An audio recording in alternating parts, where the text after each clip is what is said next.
ছোট ভাই না, তোমার মাথায় বুদ্ধি আছে? হ্যাঁ অবশ্যই আমার মাথায় অনেক বুদ্ধি আছে। অনেক বুদ্ধি, কি বলো? আচ্ছা ঠিক আছে, আজকে তোমার সাথে বুদ্ধির পরীক্ষা। এখানে যথেষ্ট পরিমাণ ফল আছে, তুমি একটা করে ধরবা আর ফলের নাম বলবা, ঠিক আছে? আর যতটা পারবা প্রত্যেকটার জন্য তোমার জন্য থাকবে প্রাইস মানি, কি বলো? ঠিক আছে। ঠিক আছে, তোমার আজকে পরীক্ষা দেখি। ঠিক আছে, তাহলে ধরো, হাত ঢুকাও। হ্যাঁ, একটা তোলো, নাম বলো আগে। কলা। কলা, আচ্ছা ঠিক আছে, দেখি। ও মাই গড, কলা! ছোট্ট ভাই না তো পারছে। হ্যাঁ ভাইয়া, নাও এটা নাও। তাহলে আরেকটা তোলো, কমলা। দেখি তোলো তো। কমলা! পারছে! ছোট্ট ভাই থেকে তো অনেক বুদ্ধি। আচ্ছা ঠিক আছে, হ্যাঁ, তারপরে আরেকটা তোলো, নাও। এটা পারবো না? আচ্ছা, এটা তুমি বাইর করো, এটার জন্য সারপ্রাইজ হবে। তুমি কয়টা পারছো? 7টা। 7টা? না, আমার মনে হয় 10টা। 7টা পারছি। আসলে বুদ্ধি আছে। হ্যাঁ, 10টা না?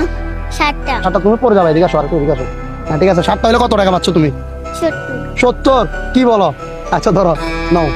1 2 3 4 5 6 7 8। একটা বেশি দিয়ে দিছি না? তাহলে কটা? একটা ফেরত দিয়ে দাও। ওমা, আচ্ছা নাও, এই নাও। কত হয়েছে? 8 জি। 9 10। আর লাগবে নাকি এতটুকুই ক্লোজ? হ্যাঁ, এতটুকু। খুশি তুমি? খুশি। হ্যাঁ, তোমার জেলা কোথায়? জেলা? হ্যাঁ, কুমিল্লা। কুমিল্লা? কি বলো? আচ্ছা, কুমিল্লার মানুষকে এই ভিডিওটা শেয়ার করবে, তুমি একটু শেয়ার করার জন্য বলে দাও। এই ভিডিওটা যারা দেখছেন তারা অবশ্যই একটা শেয়ার লাইক করে দিবেন। ও মা, লাইক কিন্তু করতে হবে।